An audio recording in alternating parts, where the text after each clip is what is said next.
I like small towns. Hello.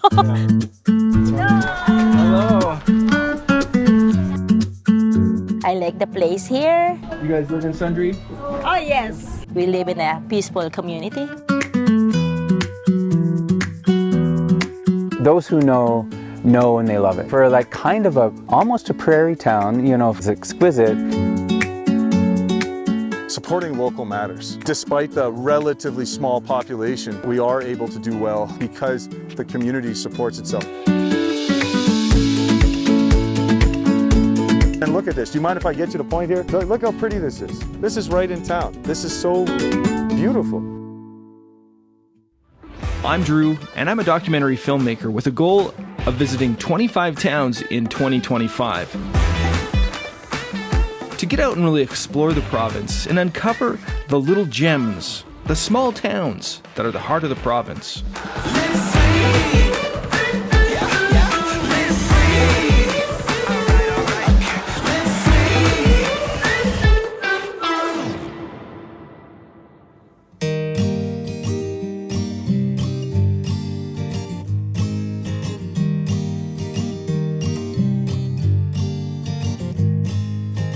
Driving into Sundre, you can feel the change. The open prairie gives way to trees, rolling hills, and a distant mountain skyline. It's a small town tucked into the foothills, about an hour and a half from Calgary, which is really the same drive as Banff, but with a very different kind of promise. Less crowds, more space. A place that feels like the start of something. Now, before we explored the trails, the art, and everything beyond town, we began where every story starts, at the museum. So Trapper's Cabin, you said built by the Sundre Trappers Association. Yeah, and it's a replica of what a Trapper's Cabin would look like. And I would think this is a pretty fancy one. Oh yeah. But it's pretty cool. So this is twine, is that right? Yeah, just like baler twine. You can see it coming together. And so Arnold, how old was this machine again? It was probably built in 1912, 1912. Okay. 1917, somewhere in there. So and it still works. And they use rope for all kinds of things. Yes. I have a rope that I helped make. There was projectile points found here all the way from South America, so there was a lot of trade happening. The river really shaped our history. Particularly in Sundre, we have a relatively new town history. We have a rich and vibrant, century-old history, but our commerce history, if you will, is relatively new. We didn't become a town till the 1950s. The museum wasn't just looking back. Just past the Pioneer Village, inside a modest building, was something I honestly didn't expect to find in rural Alberta. That is amazing.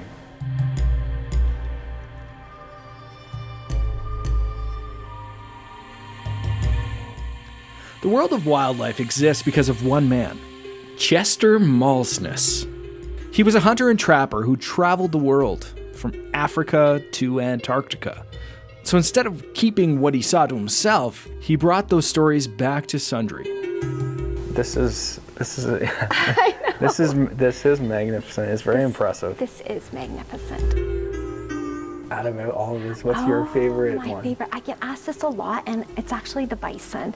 Maybe it's a little bit of that farming background that I have. When I started here, and I got to know some of the Stony Elders, and as we started to build those relations, there's nothing more special than getting a text in the middle of my day with them excited to show me a new bison or something they've done that is connected to that animal.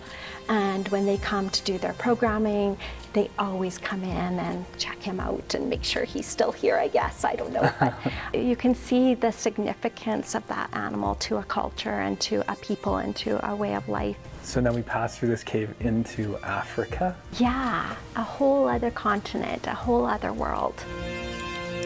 I like the elephant. You like the elephant? Well, because it's the first thing you see, and it's like, as soon as I came in, it's like, it's not what I expected. I know. I didn't expect, it's like here in Sundre, it's like, an elephant how's that in tied Sundre. to, Alberta, right? Exactly. But, yeah. And you're not alone. I think the elephant is probably by far everybody's favorite. On the skull case is actually the femur bone of an elephant. Oh, that. Oh, That is, yeah. And then we get to have those conversations with people Yeah. because you have a femur bone, an elephant has a femur bone. So huge. I could raise it above my head. I could get a good workout, you know? Like, yeah. An elephant is a mammal, and Yeah. so looking at an elephant, we don't think that they have hair, but if you don't even have to touch it, but you just run your hands, you can feel the hairs. We've had people come that are just starting to lose their eyesight, and they like this so much because they get to see little vignettes of action, which they miss in the natural world. Right. When you start fulfilling that need for somebody, it's pretty amazing what this exhibit can do.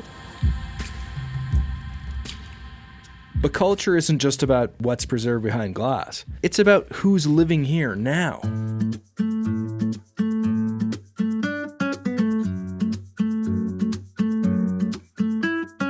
One of the purpose of our organization is to unite the Filipinos, especially if they are new in town. We try to accommodate them, give them what their needs, if we can help them. The culture is great here. We have diverse population, and it was just a very comfortable place to live, visit, and play.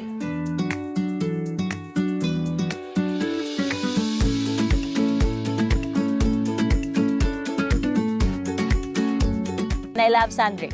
People here are very helpful, generous. They are friendly. I like the place here, and we live in a peaceful community.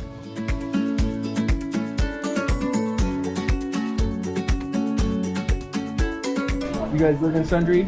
Oh yes, Yeah? yeah, since 2009. Since 2009? Yes. What do you guys love about the community of Sundre?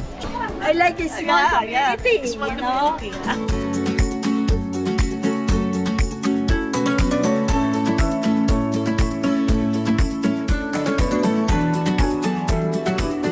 Thank you. Thank you anytime. Yeah. Enjoy our food. Oh man, that's amazing. Awesome. Okay. Yeah. Yeah. Spring roll. Spring roll puto and pancit bihon. That's cool. From Filipino cuisine to watch Filipino dancers. Thank you very much. Nice to meet you. Huh? Yeah. Yay! Yeah, okay. Good job for all of you. When you have a community that welcomes people like Dingnan and honors its history like Kerry, you get growth. A town needs more than just spirit. It needs a plan. And to understand how Sundre turns community into growth, I hopped in the car with John. This is an investor tour. I'd like to take them on a really nice route that shows them not just businesses and the industrial sectors, but the quality of living, the lifestyle that they would have. So we've had a 1,467% increase year over year, last year versus the previous year, in permits issued for new dwellings. Okay. And that includes like apartments, houses, all the different types. As of yesterday or today, we have a 1.9% commercial vacancy rate in our downtown C1 district. My wife would call it a champagne problem. It's a problem because we need more. But champagne, because the problem has emerged due to a positive situation. Right. Sundre has a lot going for it. It's not really struggling, it's juggling. And sometimes when good things start happening all at once, it can be hard to keep up. But what stood out to me is that this town doesn't stop when one industry slows down. It keeps moving.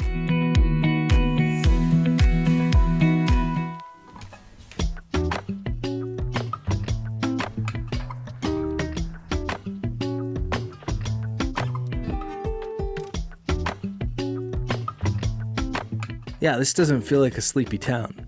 It feels like one that's waking up.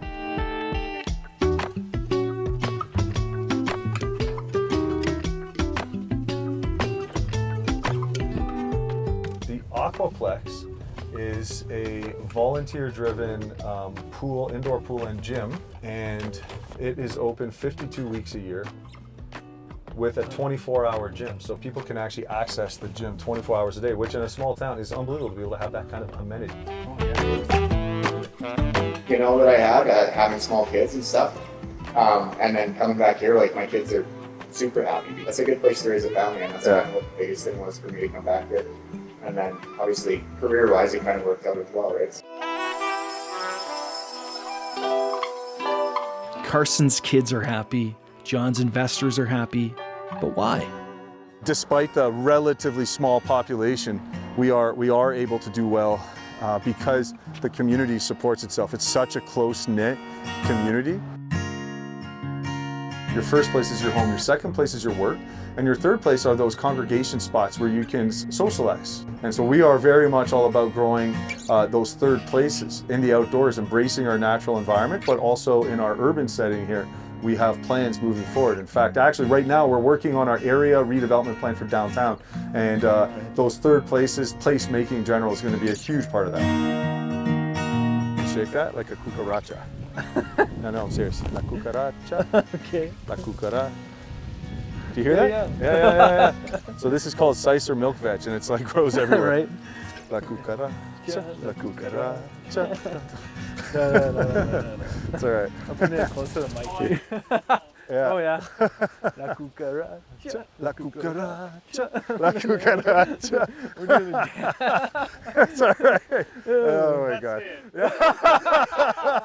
Quick shout out to our media sponsor. Listen for the Backroads Alberta Minute on New Country Radio for updates on my adventures and ideas of things to do in small towns around the province.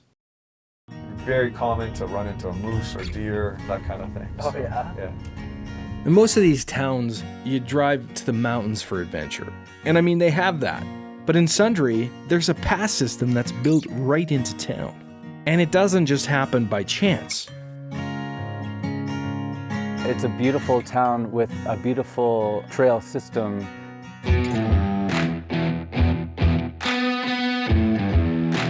For like almost a prairie town, you know, exquisite. We've got 20 to 40 kilometers of single track, double track trails right in the town. It helps me be well, and then I'm a better dad, I'm a better citizen, I'm a better partner, a better son to my parents. I feel very blessed. We have a small group of volunteers. It's always been small. We get some grants from the town, which is very helpful. A lot of it is the volunteers. They put their money, but they put their time, and they put their passion. It's passion that drives it. And I think the passion is sustainable because we love what we do.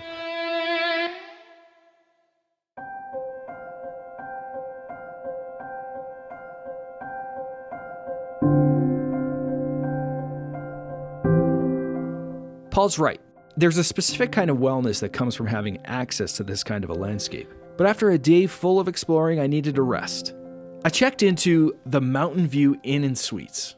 It was a beautiful hotel. And you know what? It's another piece of the puzzle.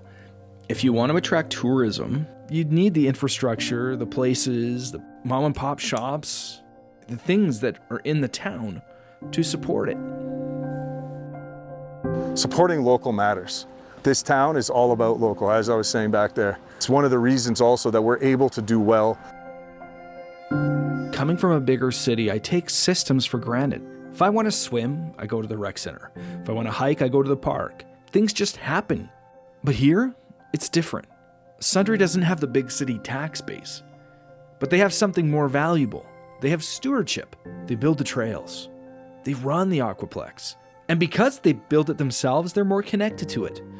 Paul isn't just using the trail, he's part of it. That creates a kind of wellness you can't buy. It creates belonging. And that is the secret sauce of this small town's economy. It's about the entire society being together. This town would not exist. We have a boardwalk, a brand new boardwalk, entirely volunteer driven.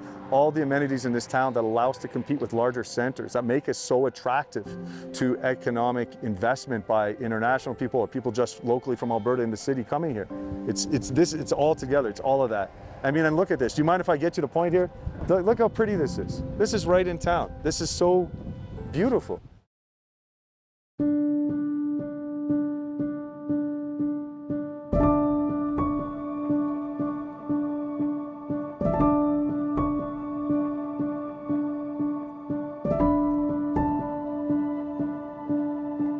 The next morning, we met John at the historic Sundre Hotel.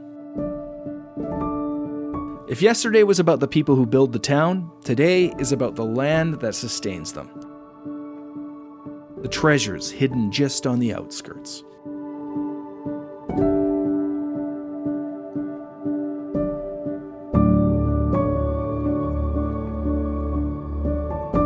Yesterday, Paul talked about the trails and how they make him well. This morning, I started thinking more about that word well.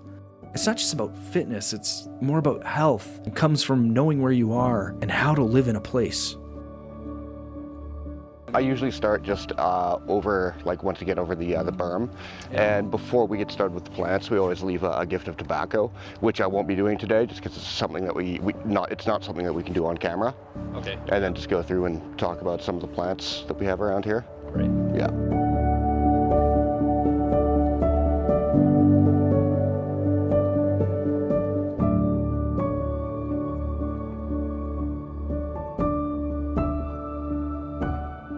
A tea made from spruce and pine needles, and so 100 grams of these needles, much vitamin C is 4 or 5 oranges, so this was drank throughout the winter in a tea to keep people healthy.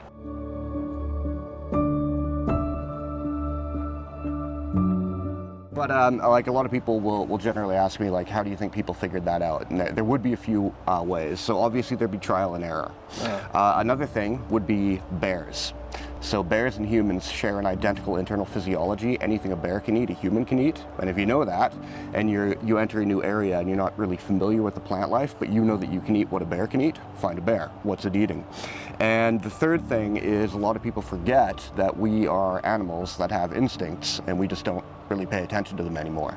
So that's a few different ways that people would have figured some of this stuff out. That's amazing. That's interesting to think.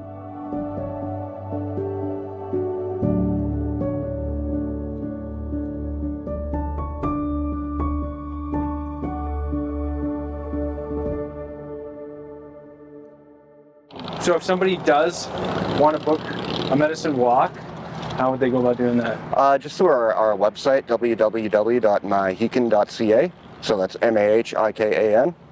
It's incredible how much knowledge is hidden in places you walk past every day. And just outside of town, that relationship with the land starts to take on another form, where Morton is stewarding a different kind of resource. Global culture. In older cultures in Europe and Asia, for instance, sculpture parks are everywhere, especially in Asia. Every third town on the road will have a sculpture park. And on a Saturday afternoon, you'll go there and there'll be somebody playing badminton, a couple getting married over here, somebody playing music, and somebody doing painting lessons for children. And they're a hub, they're a center of activity. Other people just coming for a picnic. And this is an ideal place for that kind of thing, but it's not something we're really familiar with.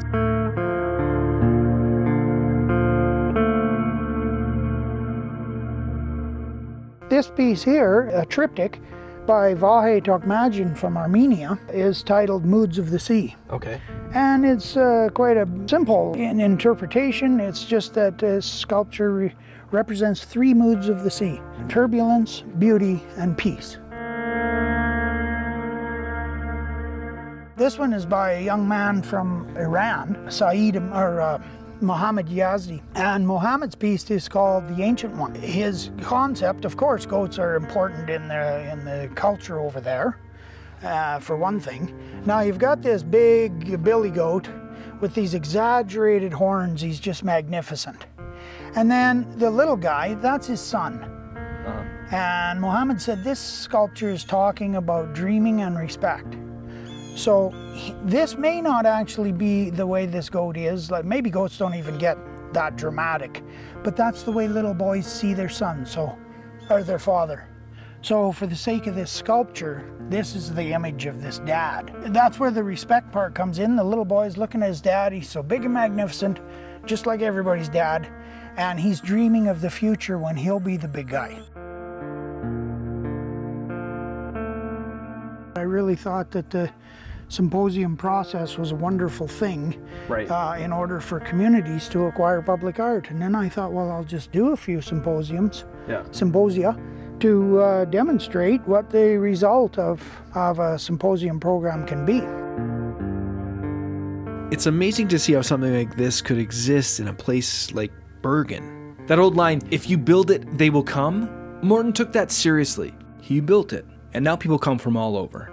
They leave a small tribute, slow down, and experience world-class art sitting quietly in the middle of the foothills. These are works by well-known artists, but here they are, not in a gallery, not behind glass, just standing out in an open field. Talk about a diamond in the rough. Morton is proving that art isn't just decoration, it's an economic engine.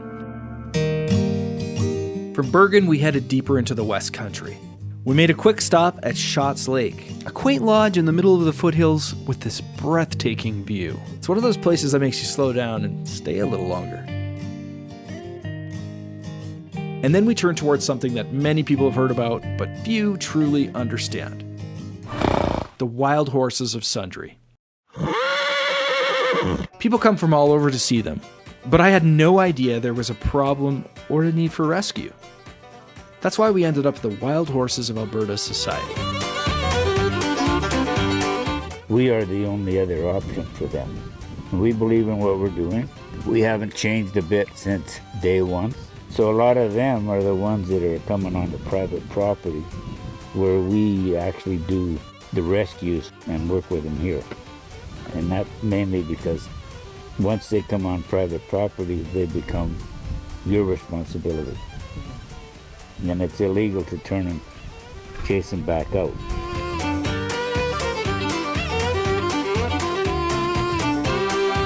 We don't believe that they can go without management because nothing is unmanaged in the world.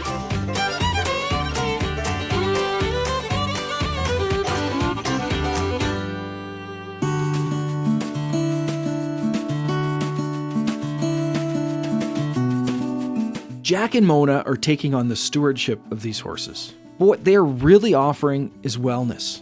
We're not that different from these horses sometimes. Worn down, defensive, reacting because we're scared, all needing a place where someone shows up, stays patient, and gives us room to heal.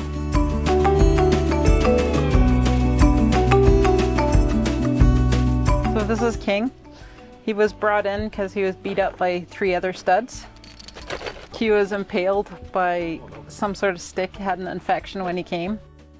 He was very aggressive at some point, and he's come around wonderfully.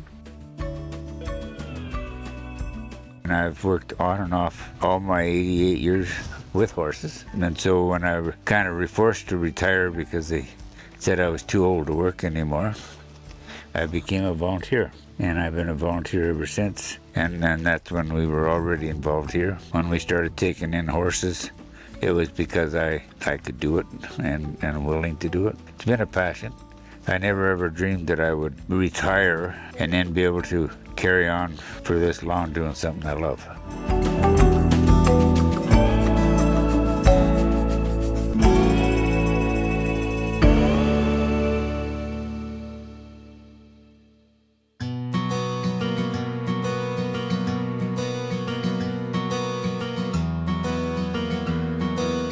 I like the landscapes the best and how those landscapes have shaped people and then how that whole story has shaped a community. They come for the landscape, they fall in love with the people, and then they discover this vibrant community that nobody figured existed in Sundre in the heart of the foothills.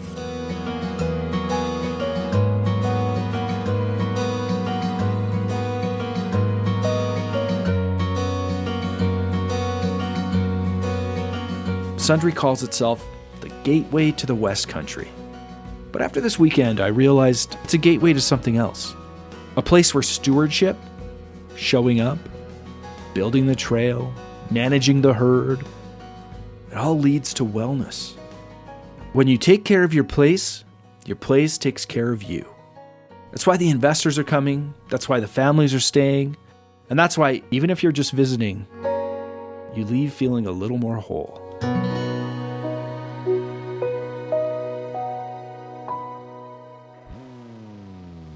Live free, go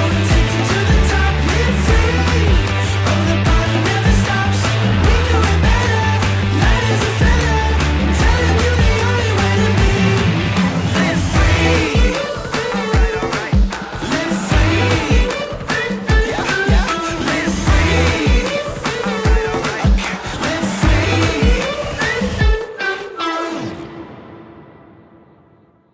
Okay, if this last episode was about wellness, we'll call the next one Therapy Through Chaos. That's what I found when I went to Slave Lake for their Crash for Cash Demolition Derby. Don't miss all that fun in the next episode of Backroads Alberta.